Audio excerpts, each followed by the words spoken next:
So yes, that was my theme. What's happening on Tuesday, disaster or awakening? And my write-up was meant to be cute and enticing and bring forward the kind of things I think about a lot about astrology and how we do astrology and where we're headed. And, specifically if there's a tendency to predict a lot of negative events, whether it's the world events that we were seeing shape up for 2020, or whether it's a tendency to consider, we as humans tend to lock on to negativity. That's what allows us to survive, is to remember always the worst that can happen. So sometimes we can, move pretty heavily into static interpretations of astrology, where we assume one, two, or three possibilities, and we often dismiss the most positive as unlikely or too hard, or we forget about it. And we can go the opposite direction too. I will admit that we can be Pollyanna-ish about astrology, and we can miss some of the darker interpretations. But this balancing between how we perceive the negative possibilities in astrology and how much we trust what we're doing, and the question of how scientific is astrology and how accurate are we anyway, when there's so many variables, that this was kind of this the overall theme. And you'll have to bear with me a little bit as I talk about this, because it's not the same as presenting a lecture on Saturn in Capricorn, where I'm going to have, a bunch of slides, and they're going to talk about Saturn, they're going to talk about Capricorn, we're going to give a list of what might or might not happen, and it's fairly technical and theoretical. I'm trying hard here in this keynote to bring forth some of the more philosophical and spiritual issues that we're facing, that I feel are very important for us to contemplate as we're moving into the greater levels of this technological age, where many, many people have access to computers and the internet, and all kinds of astrology is being put out there in the world, and people are reading many, many different interpretations of astrology online, and not always well-grounded or well-trained. And so the possibility that everybody's worried about what's going to happen, and I hear it all the time, because I have clients call me and set up a session because they read something from somebody that I've never heard of, who happens to have a good social media account and is publishing their ideas of what's going to happen. So there's a frenetic, sometimes negative, deterministic, darker perspective that starts to permeate our consciousness with astrology. And we as, everybody here, who you wouldn't be at an OPA conference if you didn't have a lot of care and attention about professionalism and developing your knowledge to a deeper degree, and certification being important. You wouldn't be here unless you had that perspective. And yet, we're having to, I feel, go deeper in our research and understand more clearly how we are different as the astrologers we are, using many different styles of astrology, where we have synthesis, where we have some core concepts that are fairly reliable, and how we can continue to work together to share our information. So that was like a thread of questioning that I have been pondering. And then on the other side, the awakening piece, one of the things that I have understood so fully in this life is that the things that we often consider to be a disaster really hard, really struggle, the things that come up in our Pluto transits and our Saturn transits, uh, they often lead to awakening. They often lead to radical shift, radical change. We improve, we deepen, we develop compassion, we develop patience. I sometimes talk about this and have been writing about it a lot lately. I know some of you know this, but my first child was born with his brain outside of his head. If you want to talk about a disaster, that's probably as good as it gets. And yet, in the 34 years that I've raised this being, this very powerful teacher, I have realized that this was the greatest spiritual experience that I ever had, and that it is, for me and anybody who is connected to him. We learn so much. We grow and evolve, and one of the things that happens is this sense of learning to accept life not being the way we imagined it to be, life being much harder than we imagined. And so as I began to write and think more deeply about my topic, it was kind of curious that it was actually on a Tuesday, on March 17th, actually, St. Patrick's Day, that California, Northern California, where I am, was closed down, where suddenly we had gone from contemplating in the last couple of weeks before that what was going on with the COVID-19 virus, and people were told to sort of stay away from each other, but we were still allowed to do everything. Very suddenly, in that week before, the NBA closed, and one thing after another closed, and then finally Northern California on that Tuesday said, sorry everybody, you now all have to stay at home. The disaster is here, here's the curve. I think that was the thing that woke us all up, right? So many of us were hoping that this virus would be contained. It wouldn't be such a big deal. It wouldn't spread or harm so many people. But then we started seeing more and more the pictures in the hospitals that were overrun, and hearing the stories from the medical people, and then seeing that graph. I don't know about the rest of you, but for me, when I saw the graph and I saw how high the death hospitalization level was likely to go up versus how everybody staying home could flatten that curve, that to me was very, very compelling, that we were going to have to do what we needed to do. And of course, we're all still questioning and struggling with, when do we get back? Because yes, we're preventing a lot of deaths, and that's fabulous. But we also see that the outcome to the economy, and therefore the lives of many people, and therefore potential deaths, is also very extreme. So we are in a situation where we're forced to choose something. And many times in life, when we feel we have a binary choice, it has to be one thing or the other, that isn't really what it is. And that will really be a lot of my point today, which is that whether we're talking about disaster or awakening, or we're talking about astrology as a bridge from science to spirituality, which is in some ways really a related issue. And I realized that the more I thought about this, is that on both hands, we're looking at spirituality, awakening, liberation, really living life fully, which I would say is the purpose of life, and a very great use of astrology to help us get there.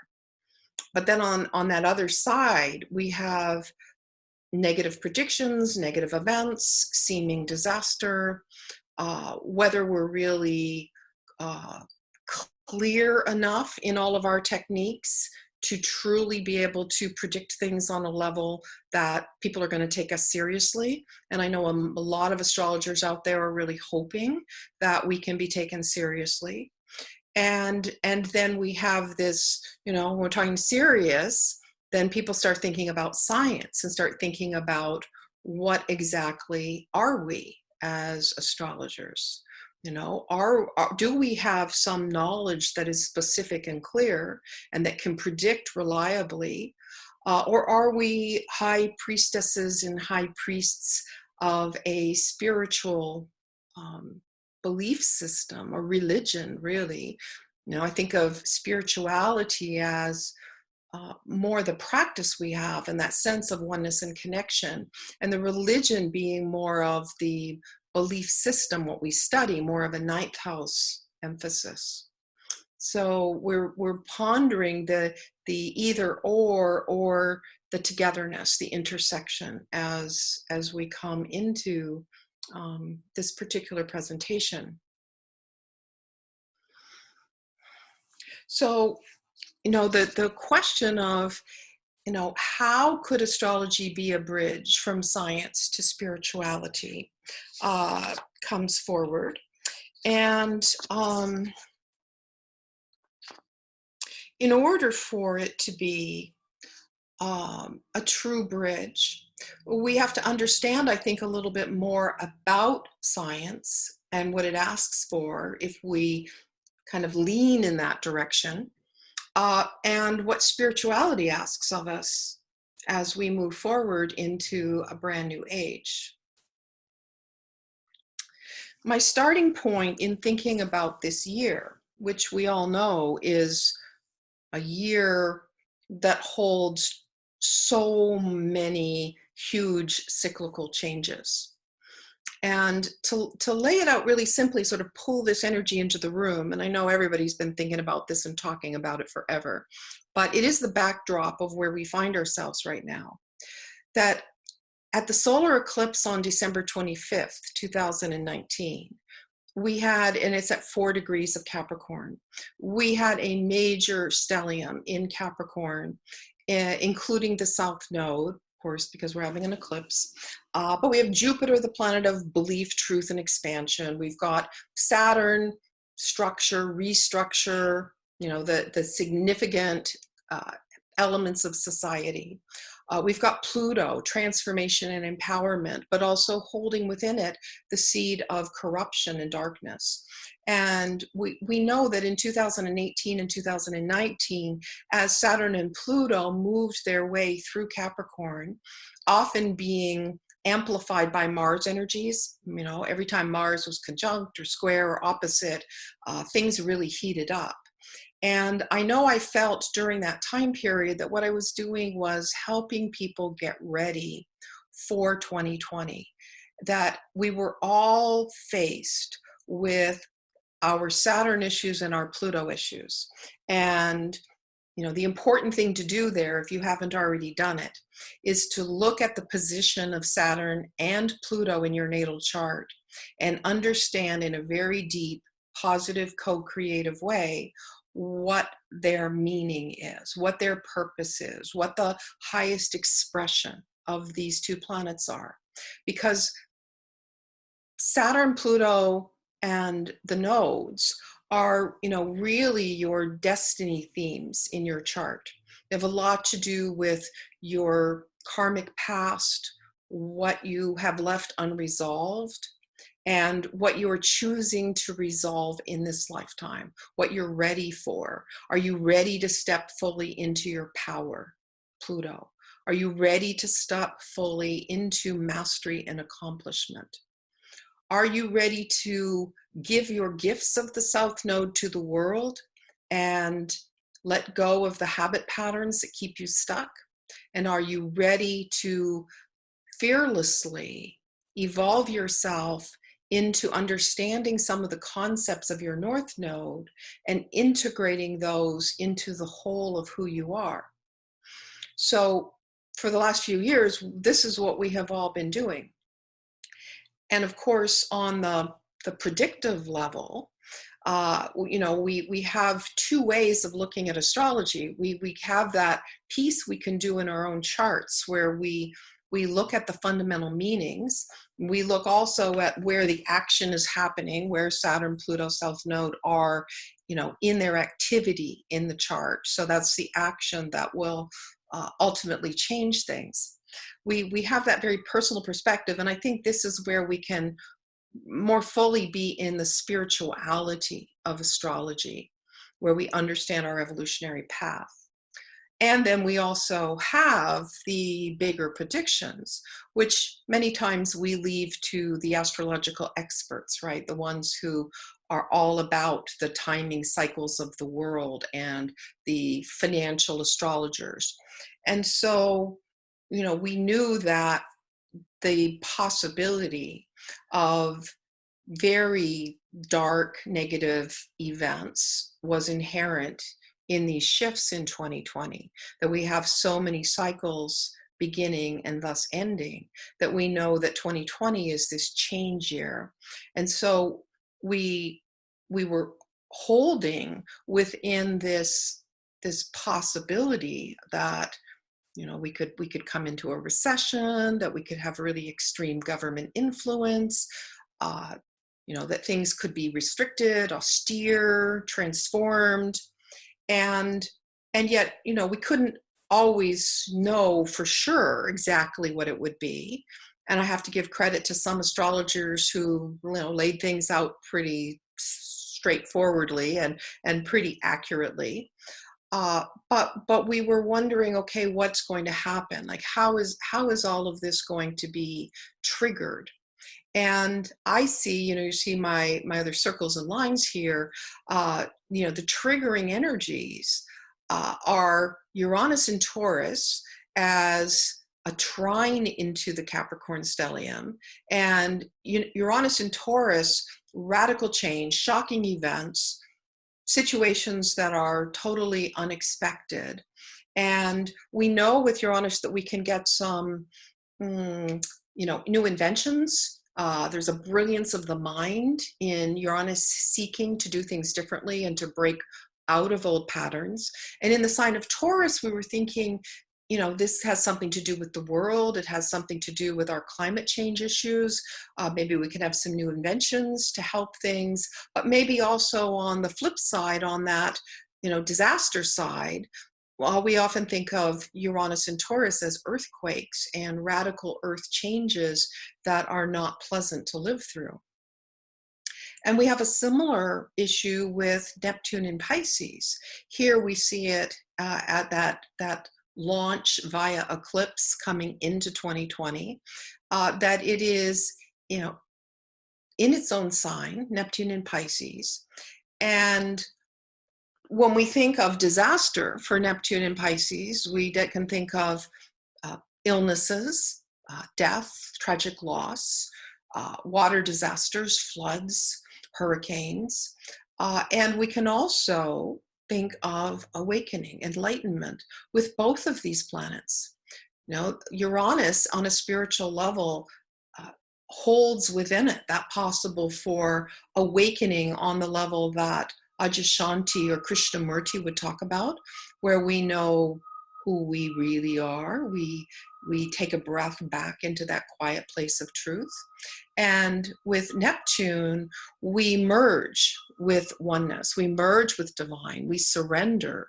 We trust absolutely. And so both planets hold disaster and awakening within them. And then the Capricorn suggests the reality, the real world situation we find ourselves in, and the fact that we're going to have to work very hard to get through it. And we will need to have a long-term plan. We'll have to take steps.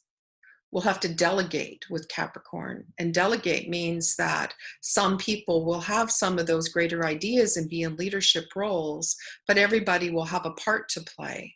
And we'll need everybody to work together to step forward to bring about the new paradigm that's inherent in the changes we're in.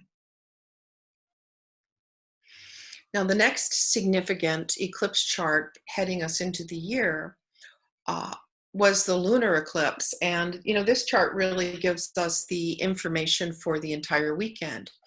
Obviously we still have Uranus and Neptune sitting there with their infusion of their special sauce into our lives. But on that Friday, January 10th, we had the lunar eclipse at 20 degrees of Cancer. So lunar eclipses tell us that, well, eclipses in general, let's say, eclipses in general tell us that there will be radical changes that are triggered that will move us to our destiny. And with the solar eclipse, it tends to be more direct in the sign of the sun. In the lunar eclipse, we get a little bit of a balancing between the sun and the moon's energy. And we have to let go. And I would say with the moon in Cancer in this one, we're asked to let go of our immaturity. We're asked to step up and get real and see the situation that we have created. Yeah, maybe some of us have created it more directly than others, but if we come to the spiritual approach again, we are all one. So we are all sharing in some way an overall template of what we are doing as humanity on this planet at this particular time. And you can see that with the North Node in Cancer, we get a little piece of what's going on right now. We're being asked to shelter in our homes. We have to deal with our family and the people that we care about. We have to deal with healing energies. But we're really needing to let go of old, stuck, traditional patterns, all of that Capricorn around the South Node, and come up with a very new belief system. And I know that for me, when we heard that really devastating climate report at the very beginning of the year, I felt pretty hopeless and pretty discouraged. I was like, how are we really going to change our world? We need to make radical changes, and humans don't change that fast. If you've been doing astrology for any length of time and having, repeat clients, you know that a lot of the storylines stay the same, and a lot of the way people live their lives stays fundamentally the same.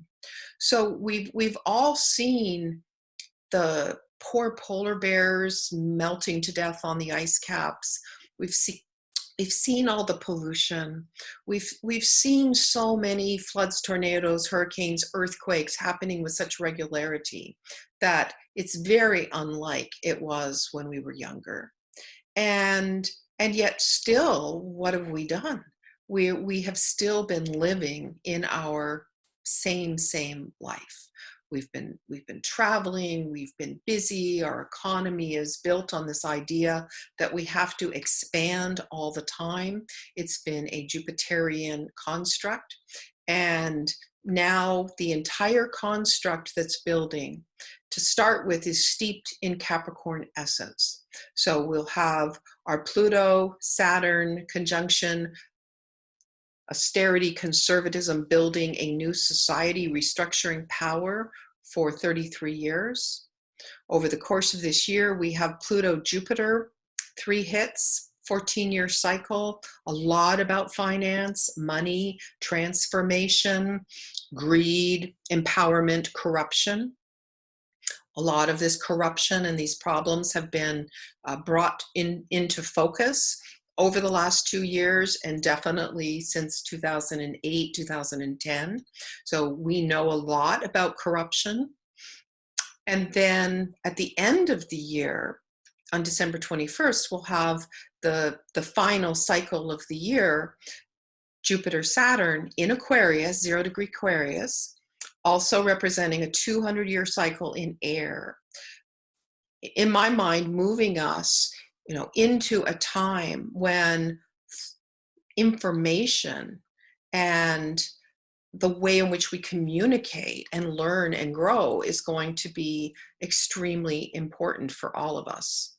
That we're, the whole package for this year says that we are awakening to a whole new philosophy of life, and all of the global warming, all of the terrible things, floods and migration and refugees, all of that did not stop us from going over the cliff. And so we had to have a virus. I mean, really, something had to happen.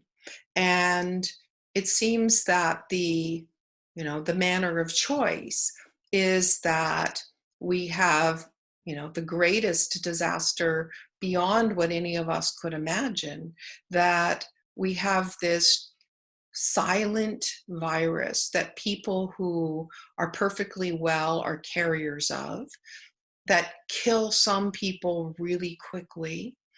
uh, our natural human tendency to think that things will happen to other people happened at the very beginning, like, oh, only old people get it, or only sick people get it, as if we all don't love and know people who are old and have health issues. And then soon we began to discover that no, people of all ages get it. People who seem to be well get it. And we are forced by the science of it, first of all, ideally to listen to science, to look at the research and Dr. Fauci and the graphs and the grids, and to value information over lies and assumptions. And we are, as astrologers now, we have a special role that we can play to help people make the kinds of decisions that they have to make at this time. We can help predict when things might let up, and we've got some months where we can move or travel, when it might be really difficult again. We can try to heighten at this point our level of astrological research, so that through all of the through all of the chaos, we have a certain amount of intelligent information that comes forward. And I would suspect that this virus and all of the challenges around it is going to give a lot of power to the scientific method and to science. And maybe for some of us, science will gain more power than we feel comfortable with. We've noticed already that a lot of the alternative ideas about how to support the immune system are being wiped off the internet and Google searches and things like that, in an attempt to get rid of the really quack or dangerous ideas that people have. So we're going to have to find, I think, a balance where we value science and we value that information, but we don't throw the baby out with the bathwater and decide that every single thing that is unproven can't be discussed. But when we think about science, you have to think, well, what actually is science? And, science considers itself to have very specific rules about research, where research has to be objective and repeatable, and there has to be double-blind studies, and there has to be a body of work that gets reviewed, and you have to have a lot of different charts, a lot of different experiments, in order to validate that something is scientifically proven. And this has been a problem for astrology over the years, because those who do astrological research have had a difficult time getting the research to be repeatable, or getting enough charts that it makes sense. I was looking at, well, of course, we all sort of think of the Gauquelin research around Mars at the midheaven and athletes, but even that, I understand, was not really statistically significant at a level that you would want it to be, and many of the features of that research couldn't be repeated. And then we have Alfie Lavoie and his gators and their research. And I was really fascinated because a few years ago, Alfie put out a call for breast cancer charts, where he was, trying to do a study on women who got breast cancer versus, as a control group, people who got cancer of other types. And what he said was that although he got very good statistical evidence that, and he had a program where he was running, thousands of different variables, because that's part of our problem with astrological research. We can't do something in a vacuum. We can't just say, well, is the moon here or is Pluto there? The whole chart has so many different possibilities. But he did find that he had statistical significance. But he also said that he put out the call for charts throughout all the astrological organizations, and he really only got, it was less than 100 people sending in charts for him to work with. And that, in my mind, is very disappointing. And I think one of the points I would make here is that if we want astrology to have more validity and to be accepted by the mainstream, I don't think we could ever be considered a hard science. It's just not going to happen. But in the behavioral science field, where there are many variables and they relate to humans and their behaviors, we've got a shot at it. But we need to do more. When someone like Alfie is running a lot of charts to try to get a real study going, then we need to participate. We need to spend the time to go through our charts and help. And that's one thing that I'm going to say right now to those of you who are newer astrologers.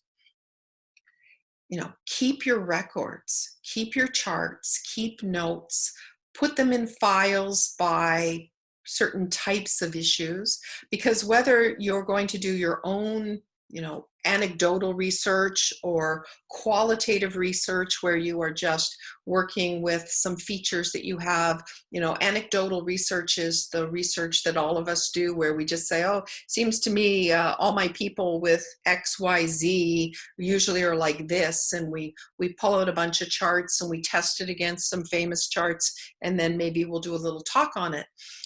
And qualitative research goes a little deeper than that. That was really what Alfie was doing. He was putting a lot of variables together, and he was trying to get a statistical significance.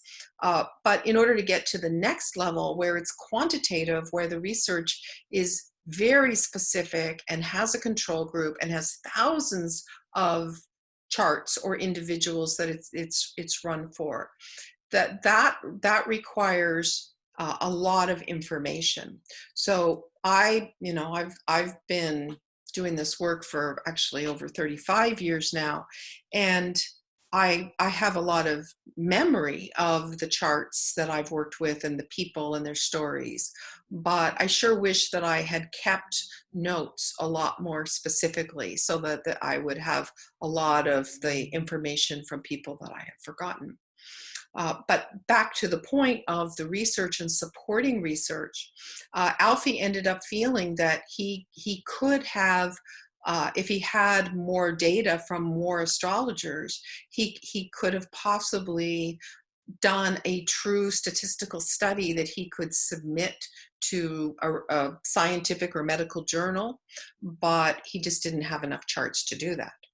And David Cochran is another one of our research astrologers, and he too has been working very hard to do research that would, bring about some, true meaningful statistical data for us. And, he reported that, so far it's not going very well. So we have to understand that at this point in time, astrology is considered by the mainstream world to be pseudoscience, which is a slur. It sort of means quackery. And it means that we have a lot of things we believe in that we can't really prove, that other people can't really prove, and that we're not really open to a lot of analysis of what we do. And I would say that that is a real challenge for us.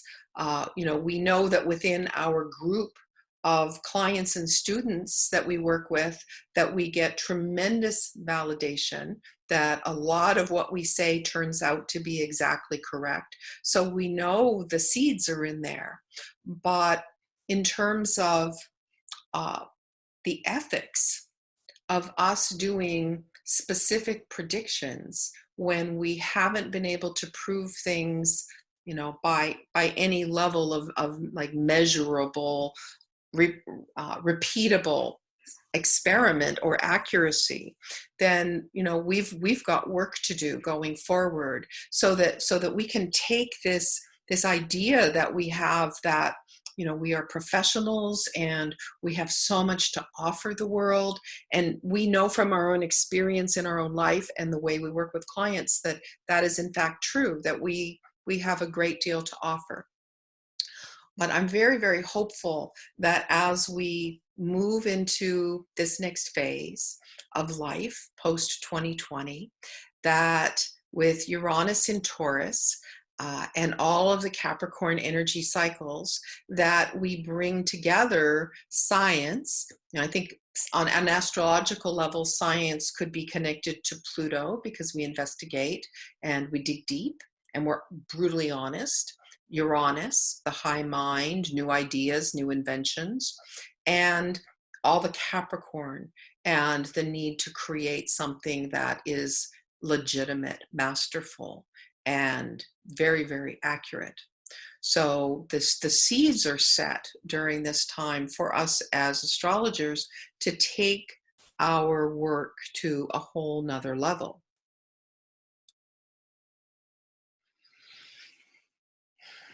Now, on the spiritual side, awakening, spirituality, sort of think first for a moment, what does that mean? What does that mean to you? It's very, very personal. Science isn't so personal. It's subjective. There's rules, and we either meet those rules or we don't. Spirituality is way, way more open. Religion, we know, is more about ninth house. There's something that you learn. There's a doctrine. You either believe it or you don't believe it. You work within a system that you study, and there's a way that astrology is a religion, where we believe what we're learning and we apply the practice, and we get our value or a benefit from it. Spirituality, I think, is much more personal. It's our sense of sitting by the beach and looking at the waves, feeling oneness, experiences that take us into a sense of oneness or bliss. And I feel that, here we as astrologers can be midwives for spiritual awakening. That even though we may start out with the kinds of questions that people bring to us when they're in disaster or when they're fearful of disaster, and they come in and they want to know where to move to, or where's safe, or how they can get a new job, or what their financial outlook looks like, we have to be prepared to give them that. We have to have enough grounding and foundation and realism for that to be our gift. And sometimes I think that those kinds of questions are, that we're sort of it's like a lost leader in grocery stores, where, there's the thing that draws people into the store. And this curiosity about life is very much drawing people to us, especially at this point in history. But once we have them with us, if we are grounded in our own spiritual practice, if we have a sense of consciousness and compassion and unconditionality, and we can, be there and listen to people and help them see a bigger picture in life, this is where, in my mind, astrology very much excels. I don't really feel that astrology is enough as a spiritual path. It's like psychic work. Psychic skills are a gift, and we can connect to spirit, and it can deepen our spirituality, but it's not enough as a spiritual path. Spiritual path requires reflection, surrender, again, trust, noticing the ego personality and its ups and downs and what it does, without getting too attached to it, the process of disidentification. And so bit by bit, as we work with clients, we can help them with that perspective. We can ground them and soothe them and answer their questions about the details of life. But it's essential that in my mind, that we also have the capacity to hold a bigger picture for them, and a bigger picture there for ourselves, so that we're not running a fear-based outfit, that we are tackling our own energies about fear and insecurity and our own tendencies towards hopelessness, negativity, and that we hold this space within ourselves, because it's through our own presence and our own personal work we do on ourselves that we're able to hold the space for others. And I say this to you right now. I mean, if you're a counseling type astrologer like I am, psychological, spiritual, of course you already know this. You already know that it's essential that you're in a good space to be there for others. But even if you're a financial astrologer or more of a researcher, it can't hurt to be able to work with your own energies and hold space in a healthy way for the people that come to you. And as I contemplate and use these words like spirituality, I realize that many times we, growing up in this primarily, Judeo-Christian world, that there is a split, right? There is a split between what we think of as spiritual and what we think of as real world. And we can sometimes negate the real world issues. And so, with permission from my dear friend Greg Bogart, who wrote The Astrology of Spiritual Awakening many years ago, I thought I would share with you this graphic from his book, because what he did is he set out each house in the chart related to a particular kind of yoga. Now, many of us, when we think of yoga, we think of, people in tights doing little pretzel poses. But I want you to expand your mind into the true meaning of yoga, as that it is yoking, it's joining together, and it's about integration.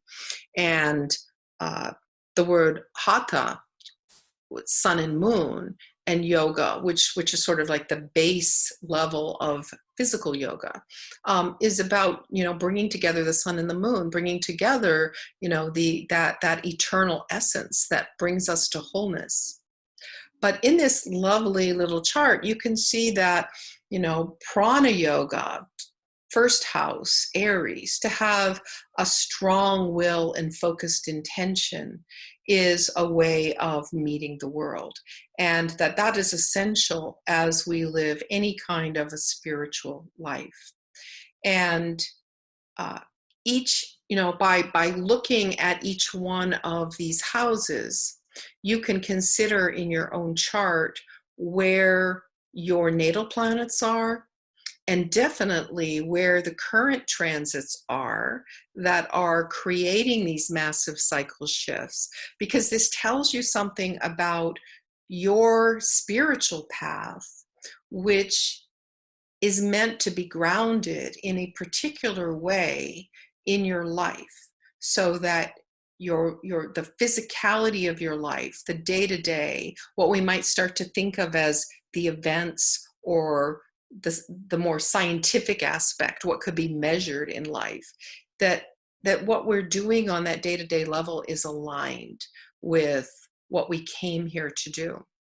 So as we move through this, we see that the second house karma yoga, really connecting to work and thriving materially.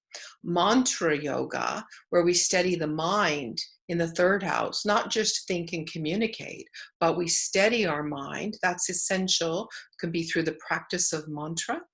We can also do this through meditation, but that takes us more to Pisces. Mama yoga, inwardly secure and serene. Ananda, the love, to be joyous and expressive in the 5th house.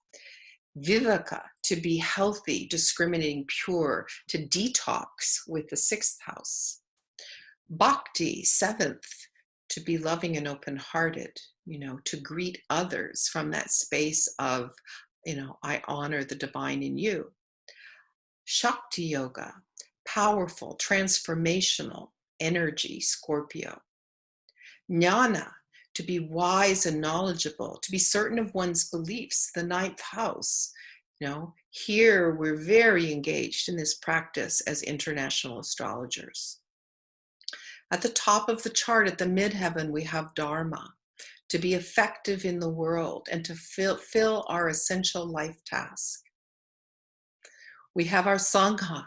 This is why we're so excited about our webinar. We're connected with groups and we share our common goals and ideals. And then ultimately, moksha, the meditation, the experience of liberation and consciousness of the universal spirit.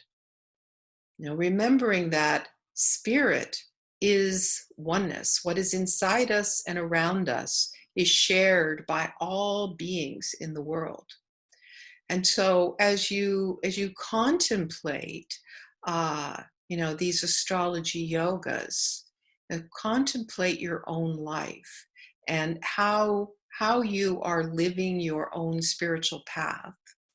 And think about how this is reflected in the clients that you work with and how you can help them balance between the challenges of life and what can often come forward as a sense of disaster or loss or hopelessness or discouragement, without making that wrong, without trying to stuff down the true feelings that we're all facing, but also adding to life these greater spiritual karmic energies, understanding the openness and the growth and evolution that we can experience by facing the chart in this way. Now, as we come to the end of 2020, we will be experiencing the 2020 December 14th solar eclipse, and that'll be just before the Saturn-Jupiter alignment on the 21st. So you see a lot of the same themes. And we know that we'll be facing this Mars in Aries, Capricorn square throughout the whole fall. And I know that we all know that that could be pretty challenging, and that, my sense is that the, survival level issues, the anger, the hostility, the sort of the feeling of, wanting what we want and wanting it now is likely to be up against the truth and the reality of what's going on at the government level, at the new structure level, what we actually have to live in, what reality is looking like at that point. So, we're all going to have to take a collective deep breath to get through the fall. We see that we've, by that time, the South Node has traveled to Sagittarius, and this eclipse at 23 degrees Aquarius will be with Mercury. So there's a new start. There's a greater sense of truth and meaning. There is information that is available.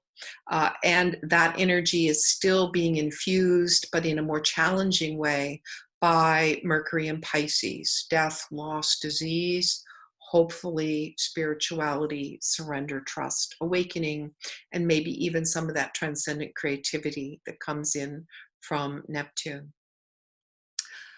Uranus is sitting over there by itself. It's unaspected at the moment of that eclipse, which, kind of adds emphasis. We know that unaspected planets can jump around a little bit like a wild card. It's also retrograde. So, we can anticipate some shocks, some intensity at that time. Again, that sounds a little bit like disaster, but Uranus is also the planet of awakening. and there will be new information for us, and hopefully new inventions, cures, tests, possibilities, whatever might also be coming out of the influx of Aquarian energy at the end of the year and for the upcoming few years.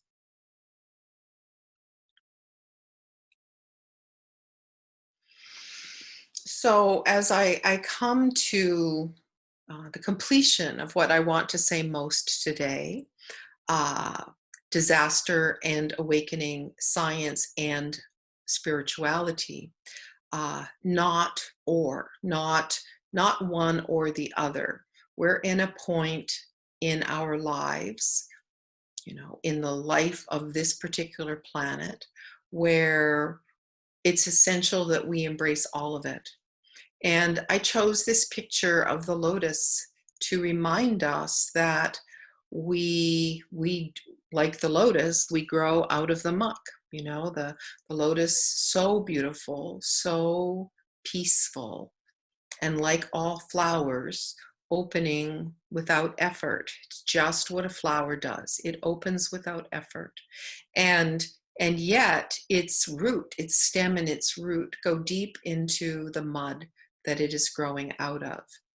And through this time period, as we work with our own lives and our own charts, and as we work with the people who come to us for guidance, I'm hoping that you will remember this, that this image will be locked within you, so that you can hold the space for people, you can hold the space for your own dear heart to trust the process, to help people work through these challenges and come to a greater sense of connection with who they are at a soul level, as you hold that space within yourself.